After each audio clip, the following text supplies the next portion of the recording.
Samir Abdelkrim, entrepreneur et fondateur d'Emerging Valley, sommet international sur l'innovation africaine, mais aussi auteur de Startup Lions. Bonjour Samir. Bonjour. Le coronavirus touche également l'Afrique. Nous avons vu en France une grande mobilisation des startups pour accompagner la population, les soignants, tenter d'endiguer au maximum cette pandémie ou en tout cas faciliter la vie et le quotidien de la population.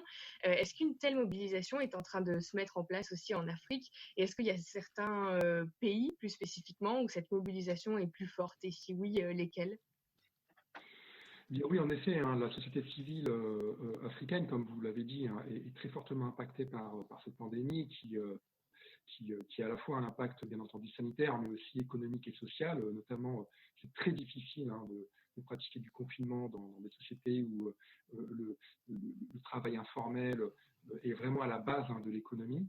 Ce que l'on voit sur le terrain, c'est beaucoup d'initiatives d'entrepreneurs, de start-up notamment, qui s'organisent pour justement essayer d'apporter des solutions, notamment en renfort à des systèmes de santé, à des États, à des services publics sanitaires qui sont souvent largement insuffisants pour faire face à la pandémie. Et on voit par exemple au Maroc, en Tunisie aussi, et dans d'autres pays africains, des hackathons organisés par les entrepreneurs eux-mêmes.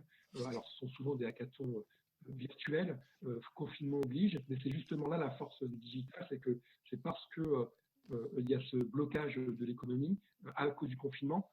Le digital permet de travailler, d'élaborer des solutions ensemble, d'innover grâce à l'Internet sans forcément être en contact physique. Et on voit par exemple, actuellement, il y a un hackathon très intéressant qui se déroule à Casablanca dans un incubateur qui s'appelle la Factory, où très clairement, les innovations qui en ressortent, par exemple des nouveaux moyens des ou pour fabriquer des masques, ou pour digitaliser. Donc là, la plus grande des mobilisations, elle se tourne autour du secteur de la santé. Oui, tout à fait, autour du secteur de la santé. Et ce qui est intéressant dans cet exemple marocain, c'est qu'on voit que les premiers bénéficiaires, ce sont justement les administrations marocaines et les hôpitaux marocains. Et on voit aussi la même chose en Tunisie. Il y a un hackathon qui est actuellement organisé par un collectif qui s'appelle Tunisian Startup, où là, on veut faire émerger des innovations e-santé très disruptives, dont l'objectif, ensuite, une fois qu'elles seront sélectionnées, c'est d'être mises à l'échelle directement par le ministère de la Santé, qui mobilisera pour cela notamment les grands groupes industriels tunisiens. On voit aussi d'autres initiatives, par exemple, Rwanda, avec un incubateur, le KELAB, qui a mis en place une application qui s'appelle Covid-19 Rwanda. C'est une application de diagnostic individuel, avec cette particularité que cette application n'a pas besoin d'être connectée à Internet, donc peut fonctionner sans Internet, notamment, c'est très utile dans les zones les plus reculées, dans les villages, dans les montagnes du Rwanda, dans les zones rurales, pour pouvoir s'auto-diagnostiquer. Et cette application est faite de telle manière que, avec une intuitivité que tout le monde peut l'utiliser et ensuite savoir par eux-mêmes s'ils ont des symptômes du coronavirus. Au Kenya également, il y a de nombreuses initiatives civiles.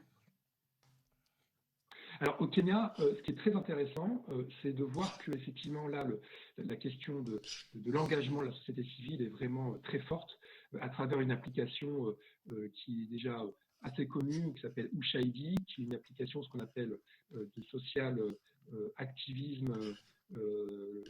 En bon français, c'est une application qui est utilisée par des activistes pour répertorier sur une carte des événements.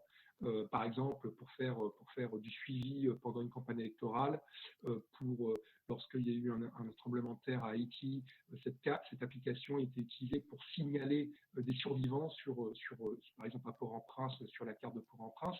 Et à Nairobi, actuellement, cette carte est utilisée pour identifier dans les bidonvilles de Nairobi les personnes à risque, pour pouvoir les identifier, les signaler et faciliter leur prise en charge. Et ce qui est très intéressant, c'est de voir que cette application, Ushaidi, qui remonte, c'est une application qui a été créée il y a plus de 10 ans, hein, pendant la guerre civile kenyane entre 2007 et 2008, cette application est utilisée aujourd'hui en Europe, notamment en Italie, pour permettre aux organisations d'assistance sociale de signaler, par exemple dans le nord de l'Italie ou en Sardaigne, les personnes isolées, les plus vulnérables, souvent les plus âgées, qui en période de confinement sont complètement coupées du monde, sont complètement isolées parce qu'elles ont peur de sortir. Et avec cette application, ces organisations peuvent venir à la rencontre de ces personnes en période de confinement pour leur apporter des médicaments ou des vivres. C'est la même chose en Espagne. L'application Ushaidi est véritablement utilisée comme un outil d'entraide entre voisins et à travers un hashtag, c'est Frena la Courba, c'est Frena la Courbe, pour pouvoir permettre à des quartiers entiers en période de confinement de s'auto-organiser pour limiter au maximum aux personnes à la fois d'être isolées, mais aussi de multiplier les contacts. Et un exemple intéressant aussi de cette exportation de cette innovation africaine, c'est on voit en Asie, notamment au Japon, que la société civile japonaise utilise cette application pour signaler sur une carte, hein, toujours cette carte, parce que c'est un logiciel libre hein, qui peut être utilisé par tous les développeurs qui veulent la mettre en place à leur échelle, hein, sur leur territoire. Et ben, au Japon, les personnes qui, de manière discriminatoire ou illégale, se sont vues refuser l'accès à un test de dépistage du Covid-19, eh ben, peuvent le signaler sur cette application. Alors, on le voit, il y a une forte mobilisation, comme vous venez de nous l'expliquer. Est-ce qu'on peut revenir un petit peu plus sur l'impact du coronavirus sur les différents écosystèmes tech qui existent en Afrique? À quel point sont-ils touchés? L'impact est terrible, hein. C'est-à-dire qu'aujourd'hui, alors, il y a plusieurs aspects. Si vous voulez, on voit depuis 5-6 ans qu'il y a vraiment eu une très forte accélération des écosystèmes numériques sur le continent africain, comme j'expliquais dans mon livre, mais aussi quand on regarde les chiffres les plus récents, notamment, par exemple, un indicateur très fort, c'est le même indicateur qu'on utilise pour mesurer la vitalité de l'écosystème de la French Tech, hein, donc c'est des levées de fonds. On voit qu'il y a une très forte accélération des levées de fonds sur le continent africain. On est passé d'une quarantaine de millions de dollars à plus de 2 milliards en quelques années. Donc ça, c'est d'après les derniers chiffres du rapport Parsec Africa. Et on voyait vraiment les écosystèmes tech africains franchir un cap et apparaître comme étant interlocuteurs et une nouvelle, si vous voulez, source d'opportunités pour les investisseurs du monde entier. Ce que l'on voit et ce que dit le terrain, c'est qu'actuellement, l'impact du coronavirus, que ce soit à travers le confinement, que ce soit aussi avec le gel des activités économiques, mais aussi avec l'impact macroéconomique que ça peut avoir sur l'appétit des investisseurs, est très fort. Par exemple, si on cite Tony Davis, hein, qui est le président de l'association panafricaine des Business Angels, African Business Angel Network, il estime, et c'est vraiment une fourchette pessimiste, il estime que de cette crise actuelle, plus de 80% des startups africaines aujourd'hui vont être impactées très négativement, voire même un grand nombre ne pourrait ne pas pouvoir s'en relever. D'autres experts évaluent que chaque semaine de crise, donc de ce confinement, pourrait se traduire par plusieurs mois de rattrapage, pourrait plomber pour plusieurs mois les comptes, parfois le chiffre. Est-ce qu'il y a des pays qui sont plus touchés que les autres? Alors là, c'est très uniforme, hein, parce que là, le lockdown, comme on dit, hein, ça peut concerner aussi bien des pays où l'écosystème est un peu moins développé, comme certains pays comme je peux citer l'Algérie, où les levées de fonds sont moins fortes que dans d'autres pays, mais par exemple des États où l'écosystème est très développé, qui représentent le plus grand nombre de levées de fonds, comme le Nigeria, est aussi en lockdown. C'est-à-dire que c'est uniforme. L'économie est à l'arrêt. L'économie africaine est à l'arrêt.